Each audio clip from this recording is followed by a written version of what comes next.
Kelly Adams, Silence Speaks More, folks. Sitting here tonight on Labor Day, watching this bit of a fire, and thinking about all the guys that have built this country, this world, all the neat things we have nowadays. You know, without these guys, there wouldn't be a whole lot being built today. And a lot of folks out there saying, oh, you know, trades are too hard, they're too difficult. You can make a lot of money, but you got to be kind of traveling with it a little bit. But I'm here to tell you that it's a nice way to start.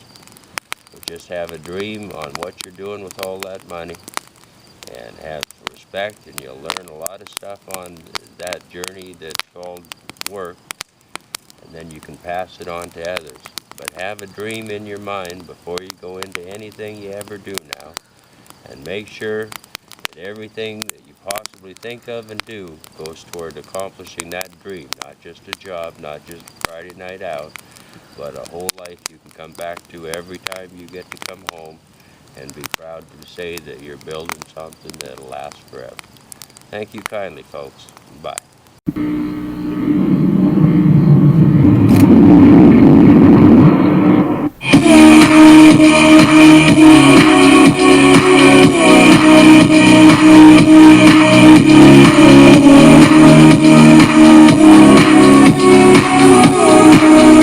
Live, this is One for the Record. I'm Diana, and today is Labor Day.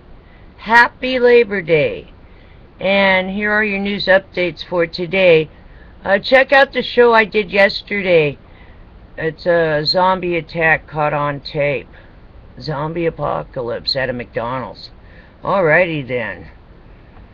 Here we go. The Extinction Protocol 2012 and beyond. There's nothing new there. So we'll move on. Alrighty. Because it's a holiday. The mail is not coming, but the trash man came. Heads up! My trash man came, so the trash is still on. So make sure your trash is outside if you have pickup today. Alrighty. Magnitude 6.1 earthquake struck Bougainville region, Papua New Guinea. Alright, moving on. I have a lot of news updates for you today, so hang on. I'm going to catch you up on some of the stuff you might not have seen. Of course, you don't see it on the mainstream most of the time, so I'm going to catch you up on this holiday today. Let's see. Moving on. Let's go to the breaking news. I'm just checking for weather and weird stuff. Let's see. Anything that could affect anybody. Rimfire near Yosemite, now California's 4th largest wildfire in state history. Cal Fire via NBC San Diego. Now, I know we have the technology to put this out. I believe this happened in Lake Tahoe a couple years ago. Come on now, you're saying that we don't have the technology to put out a forest fire, then I think we shouldn't be playing with matches or firing off any type of weapons, because we don't know how to turn off the damage once something catches fire. Alright? It's ridiculous. We could put that fire out if we really wanted to. I'm telling you. And if not, then we shouldn't have anything that could catch things on fire. Like nuclear power plants, any type of weapons, because once it's set off, no one knows how to turn it off. Alrighty then. Not very green, letting that burn like that.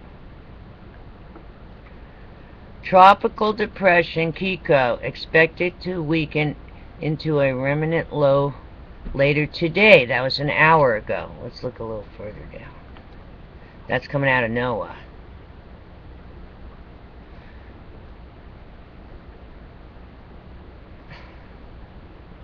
Okay. Rimfire in California burns 200,228. 670 1,000 acres and is 60% contained, coming out of INFOWARS.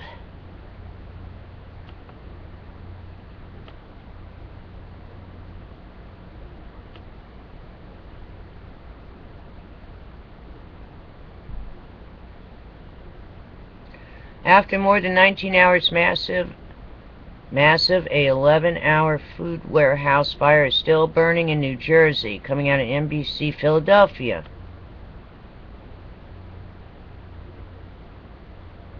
Alrighty then.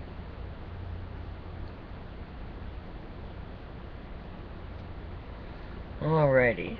E&E News, Energy News, Japan, Fukushima. Let me look real quick. No, there's nothing new right now, because it's a holiday. No one does anything on a holiday, I guess. It's not their holiday. I would think something would be posted. Alrighty then. So, it is almost 3 days down to the holiday. Remember, it's a short week this week. Remember, if you haven't paid your rent or whatever's going on, it's already September 2nd, 2013. So, make sure you get to the bank tomorrow so your rent's not late. Alrighty then. Take care. Be prepared for anything. Be safe.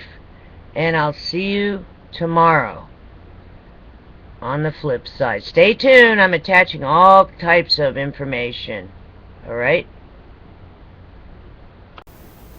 Are you serious? Storks carrying electronic spies? Storks? You never know what the stork will bring in, actually. I mean, no, seriously, look at this. The Egyptians have caught a stork, and the stork has an electronic spying device on it. What? After 8. It's Saturday night. This is my day off, isn't it? What am I doing in here working late? Because something biblical is going on with the signs of the second coming of Christ. Now, let me tell you, I'm going to talk about Syria and Assad and the Muslim Brotherhood and the Fox News interview in just a moment. But first, there's been an explosion in downtown Detroit, Michigan. What? Oh, I got to have a cup of coffee.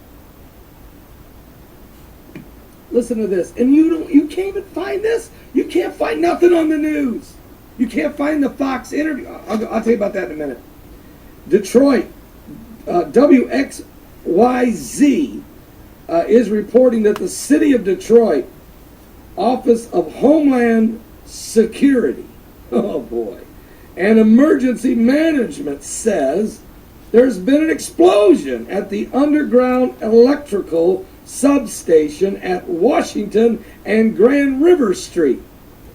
The DTE says the problem originated with an underground cable and the situation is ongoing. They're working to resolve the problem. The scene is near Rosa Parks Transit Center. Officials are asking people to avoid the area. The blast launched manhole covers into the air, an alley in the area of Washington Boulevard and State Street. Windows in the alley were blown out. This by the explosion. What? I mean, what? And we're not covering it anywhere? Where's Wolf Blitzer? Anderson Cooper, where are you? The Detroit Fire Department responded to the situation, but has since cleared the area. What is it, okay? Just kind of avoid it, guys. It's still a fluid situation. It's still ongoing. Don't worry, just a little cable wire that kind of had a little short. Blowing windows out, blowing man covers into the air 12 foot high, blowing stuff up, and you're just, it's not that big a deal. We got Homeland Security working on it. Just a little bit, just a kink in the cable. What? What? Okay, wait a minute. Just check it out. I mean, when you go try to find stuff, that's it. Little one-pager from WYEZ. Are they even real? Okay. Now, while that's going on, that happened today, August 31st, 2013. Now, if you just watched the video I just did about an hour ago, less than an hour ago, 30 minutes ago, actually. It's already hit 301 views. It just roared. Why? Because it's fresh news that people are not getting. Nobody's talking about this interview that Tucker Carlson, filling in for Sean Hannity, late last night, did an interview with a guy, a journalist named Jonathan Alperi, who had been held captive by the Muslim Brotherhood for 81 days. Are you serious? He said there was fighting, and they had him blindfolded for 2 weeks. They were shelling. They had to keep retreating as Assad was gaining ground. He said, I'm telling you, Assad didn't do the chemical weapon. He was asked point blank by Tucker Carlson. Go watch the video. I just did it. I actually play audio tape that I was able to acquire. Very difficult to get. But here's the thing. I knew it happened last night because I was late last night watching Fox News when I was watching this interview, and this guy just said, yeah, Muslim Brotherhood did it. Yeah, I really believe. Why would Assad do it? I know it was, I was there 81 days as in captivity. I know who did it. And Tucker Carlson goes, are you telling me? I mean, this is huge news. Thing is, you can't find this interview nowhere. No major network. Nobody's covered it. Matter of fact, Fox News even pulled it. They're not even showing it. This is huge. Are you serious? Are you serious? A herd of elk have fallen over dead in New Mexico for no apparent reason again. What? I want to thank Just for the Lord and Penny of Virginia, each of them sending me this article. And here we go. Let me tell you what it says first. Get a cup of coffee. Once again, how many times has the Lord got to show us through the prophecy of Hosea? Hosea prophecy, chapter 4, verses 1, 2, and 3. How many times before we finally believe that we must repent of our sins because time is running out? It is an apocalyptic warning. It is an absolute warning, a prophecy being fulfilled. It was spoken 3,000 years ago, but it's come to pass in the last 2.5 years. Are you serious? Let me get a cup of coffee. All right, here's the deal. Elk, state from Mora, New Mexico. Here's the report. State biologists are trying to unravel a mystery of what killed a herd of elk in northeastern New Mexico. More than 100 elk found dead on a ranch 20 miles north of Las Vegas, Nevada. Sky News 13 flew over the gruesome discovery on the sprawling 75,000-acre ranch near Mora, New Mexico. The elk weren't shot, so the New Mexico Department of Game and Fish is investigating just what caused the deaths. The top suspicion would be, again, now all we got now is suspicion. All we can get from scientists anymore is theories, suspected reasons, and now top suspicions. The top suspicion is this. Not this. Not this. This is not the top suspicion. Oh, no, not what it says in the book. I wrote a book about it. No, what Pastor Begley? No, forget Pastor Begley. No, we don't want to know what Jesus said about Hosea. No. Pastor Begley, no. There's got to be another reason, right? Well, I told CNN when I was interviewed by the Zoic hemorrhage disease, or EHD. Okay. The often fatal disease is caused by insect bites. Now get this. So with EHD, an elk could get a fever. Keyword here is could. And the game and fish spokesman said that it's usually pretty fast illness, up to 8 to 36 hours.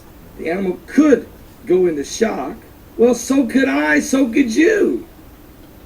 But that doesn't mean 100 of us are going to fall over dead in one spot.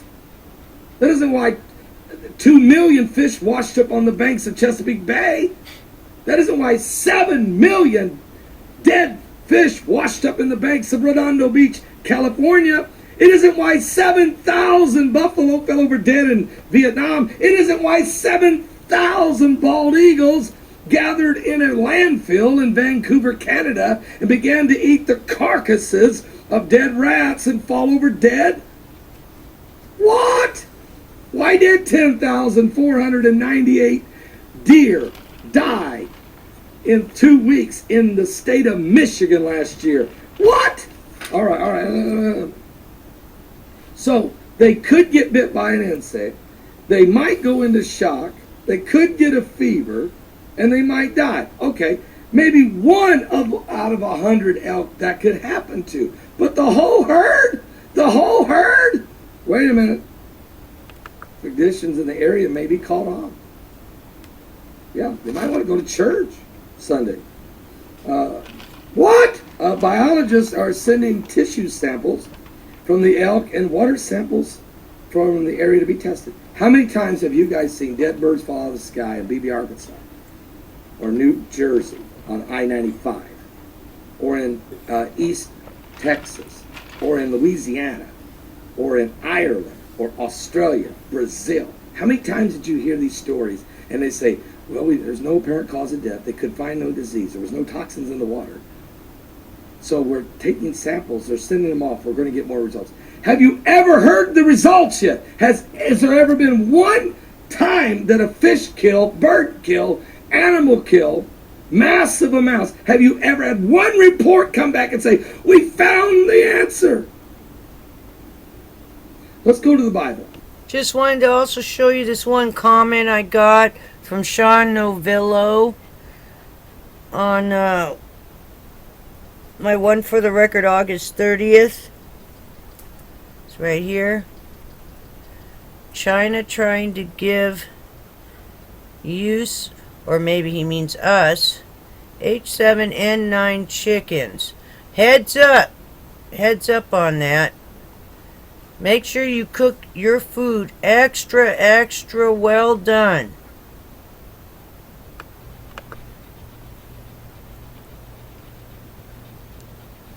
Check this out.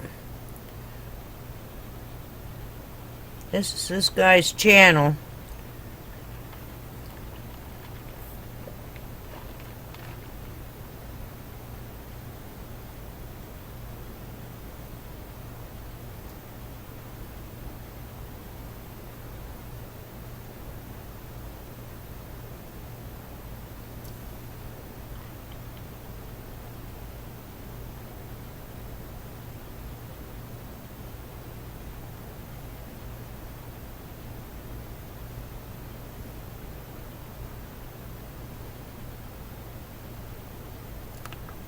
I'll play it one more time so you can see again.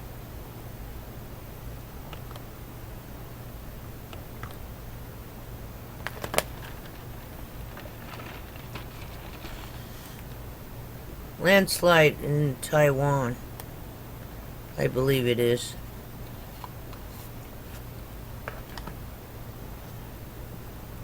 Yesterday.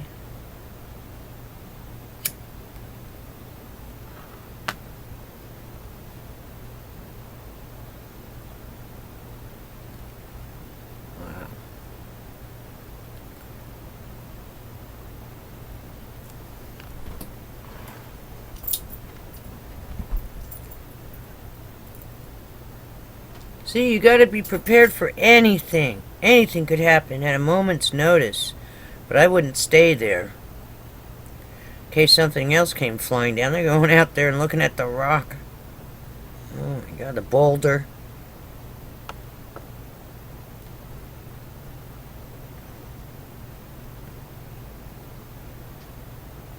Just a quick update on Alex Jones. Just showing you what's out there. Alrighty, he did this Saturday night. Usually he takes that off, so I'm going to play it. Just so you can see it for a minute. Ladies and gentlemen, Alex Jones here with a Saturday evening update and briefing on some of the key developments in the last 10 hours that are extremely historical.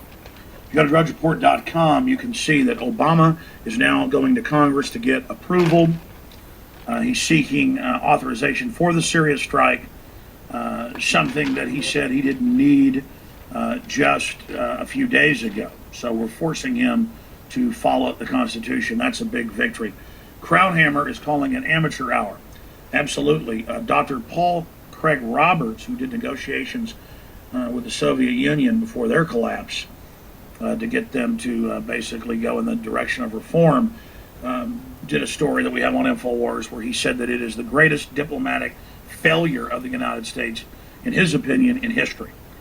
The United States is a laughingstock worldwide, but it's not really the United States that's a laughingstock. It's the globalists, the big mega banks that have hijacked our country, that are trying to bankrupt the nation, to collectivize it, to basically turn us into a permanent peasant class.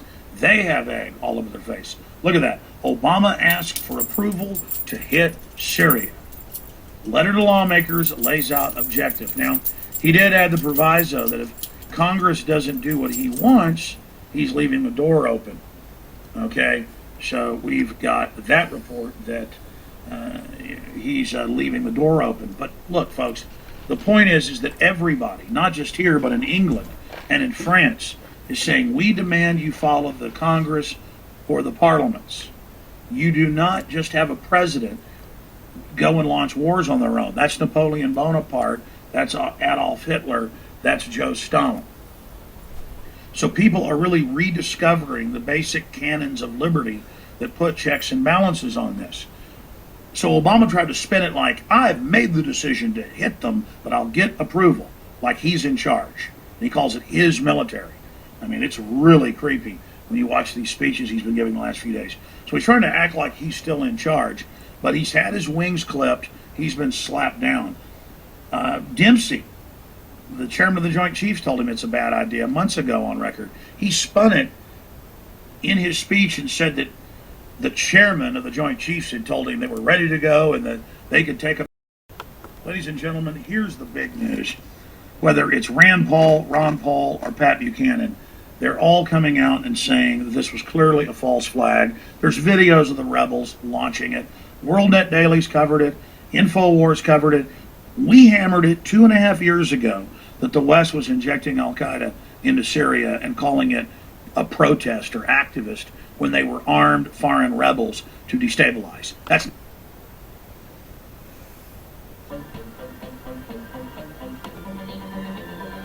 From the heartland of America and the gateway to the West, good morning, good evening, wherever you may be across the nation, around the world.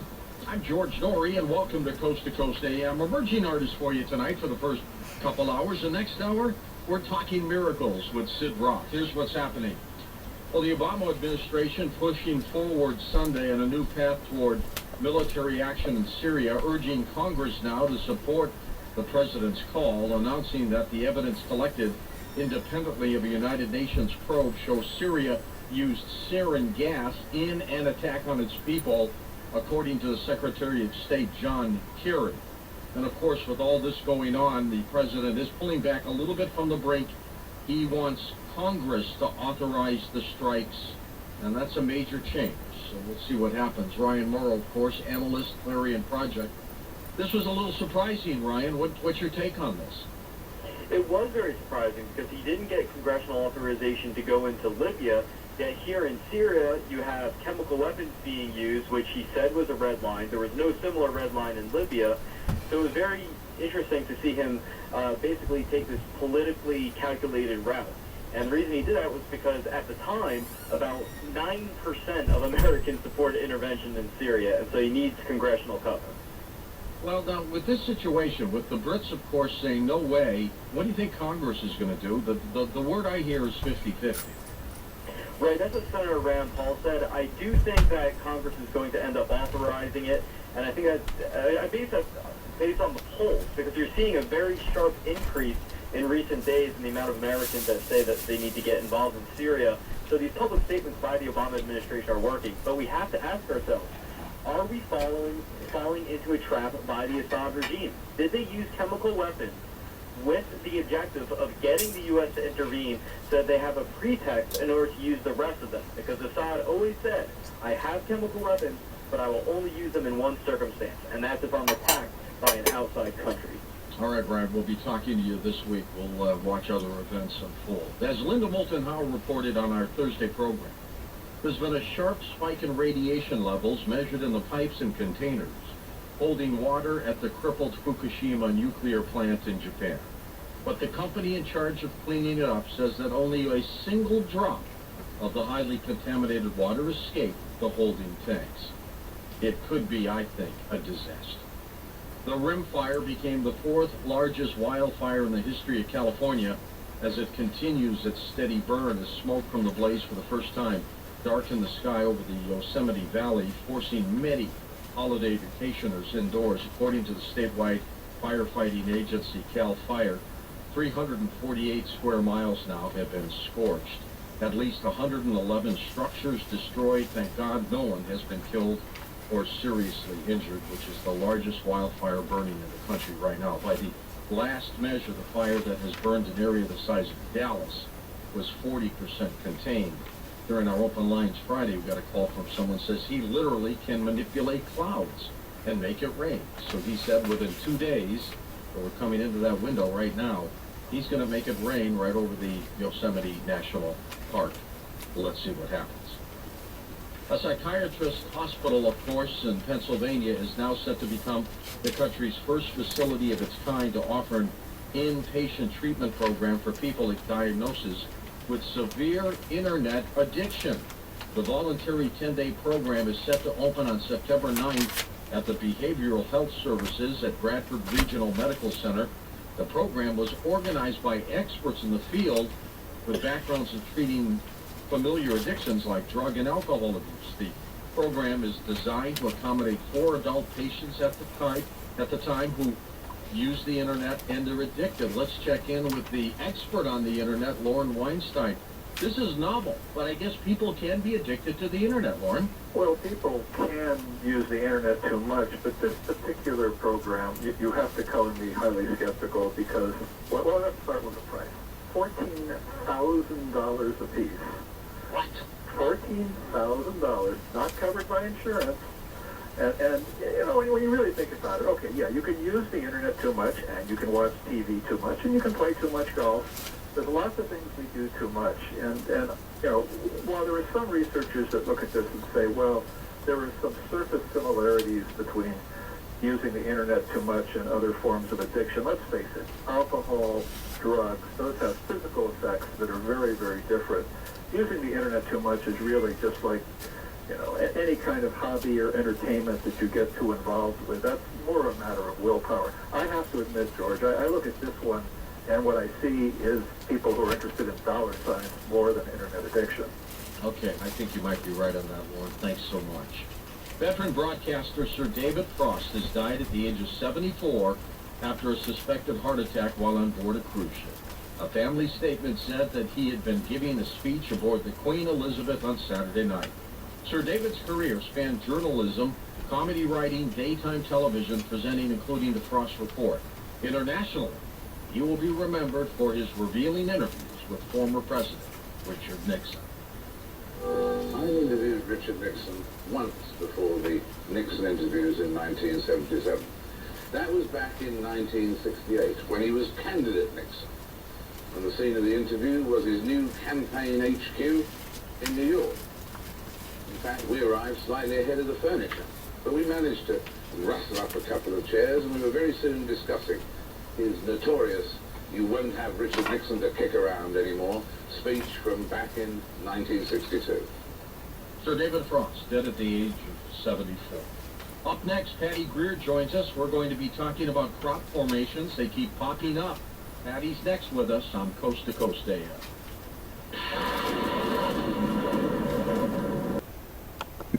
Hey, happy end of May, YouTube. This is Bo.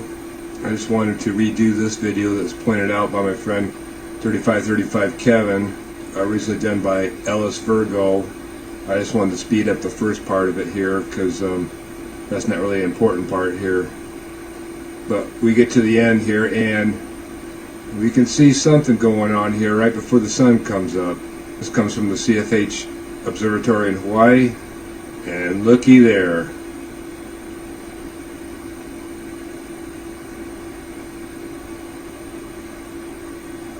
Anyways, I just wanted to make a short video and put that out to you. Take care and best wishes.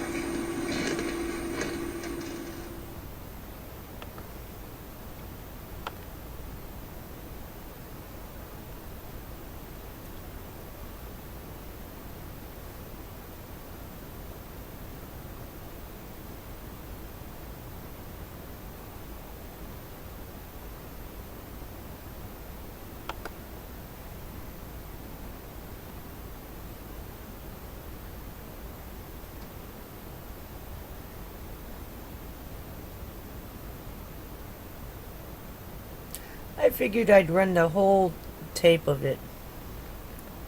2 suns over Hawaii.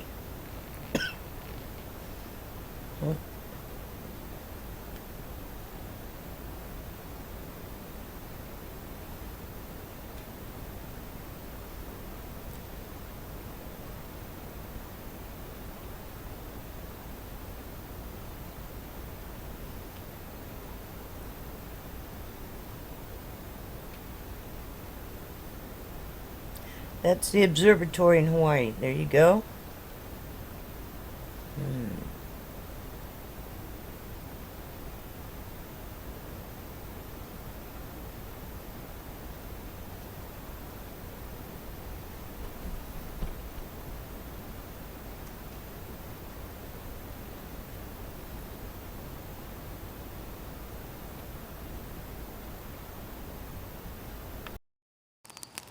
Kelly Adams, Silence Speaks More, folks. Sitting here tonight on Labor Day, watching this bit of a fire, and thinking about all the guys that have built this country, this world, all the neat things we have nowadays. You know, without these guys, there wouldn't be a whole lot being built today. And a lot of folks out there saying, oh, you know, trades are too hard, they're too difficult. You can make a lot of money, but you got to be kind of traveling with it a little bit. But I'm here to tell you that it's a nice way to start. Just have a dream on what you're doing with all that money, and have respect, and you'll learn a lot of stuff on that journey that's called work, and then you can pass it on to others. But have a dream in your mind before you go into anything you ever do now, and make sure that everything that you possibly think of and do goes toward accomplishing that dream, not just a job, not just a Friday night out, but a whole life you can come back to every time you get to come home and be proud to say that you're building something that'll last forever. Thank you kindly, folks. Bye.